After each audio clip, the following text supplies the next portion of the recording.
qisada dhex martay ninkan sheekha iyo nin dictoor ah oo Jabaaniis waxa ku tusaysaa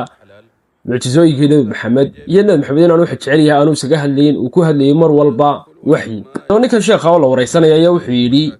wadanka Jabaan ayaa ku noolaa muddo 20 sano hadaba wuxuu wadankaas inta badan cuntooyinka xalaalka ah lagu iibiyo oo cuntooyin xaraan ah lagu iibiyo sida hilibka doofaarka oo kale saadaradeed inta badan waxa cuni jiray biyo iyo timir baan cuni jiray saadaradeed buu yiri timirtii aan cunayay suus baan qaaday oo suuskii ay xanuun igu keenay buu yiri kadib markuu iligu xanuunay ninkii sheekha waxaan israacnay nin muslim ah oo dhawaan soo islaamay oo Jabaaniis ayaan israacnay maadaama aan Jabaaniiska aad u aqoonin buu yiri ninkii ayaa dhakhtarkii geeyay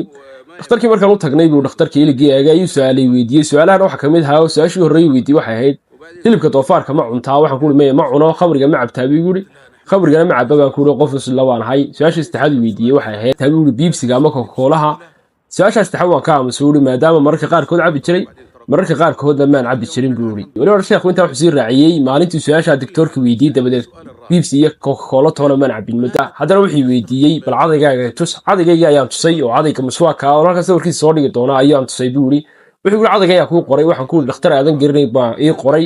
waniga sheekha uu la jeeday Nabi Maxamed sallallahu alayhi wasallam ayaa ii qoray buu ku yiri kadib ninkii dhakhtarka wuxuu ku yiri cadaygan ha ku cadayn maadaama aan garanay faa'iidadiisa iyo khasaarihiisa toona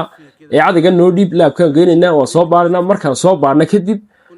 markaan soo baarno ayaan warbixinta kugu soo celin doonaa ninkii sheekha wuxuu waan diiday maadaama aan cadaygan meel kale ka helin waan diiday in cadayga uu dhiibo oo waxaan ku yiri wadankana kama helayo Jabaan Sacuudigana cidna igama soo dirayso hadaba ninkii dhakhtarka wuxuu yiri ninkii dhakhtar ayaa noo yimid xal bay raadiyeen kaasoo ahayn qayb kamid ah cadayga in la jaro oo laabka la geeyo sidaas ayay igu yiraahdeen anigu waxa ku yiri shuruud ayaan ku xuray buu yiri oo shuruudaas oo ah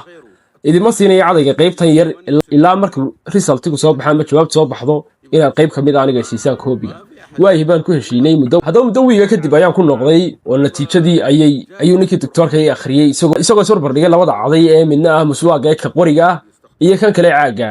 caaga ku horeeyay ninkii doctorka wuxuu igu yiri cadaygan caaga faa'iidadu leeyahay waxa kamid ah maadada fluoride-ka ayaa u dhameystiray maadada fluoride-ka sida caadiga waa maadada ilkaha u fiican oo suuska iyo waxaas ka hortagtaa sidoo kale tahaarka cad ay faa'iido u leedahay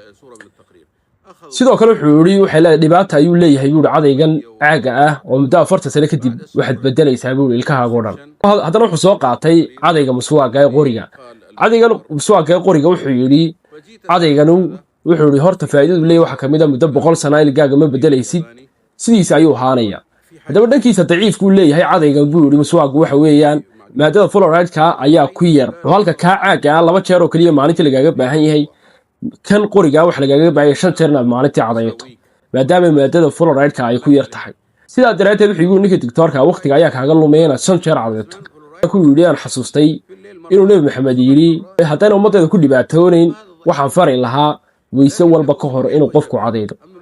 waxaan ognahay maalin walba qofku sida waajibka 5 jeer ayuu weysiistaa waana shantu ninka doctorka sheegayo isagoo garanaya quraanka wuxuu ku sheegay in Nabi Maxamed wuxuu jecel yahay hawadiisa aan ku hadlayn ووحو كهذا يعني تاي وحي أن أشق على أمتي لأمرتهم بالسواك عند كل وضوء وعند كل صلاة. إلهي وحو قرانك كويدي وما ينطق عن الهوى. كان روحي كاغا موقنيسا نبي محمد معجزooyinkiisa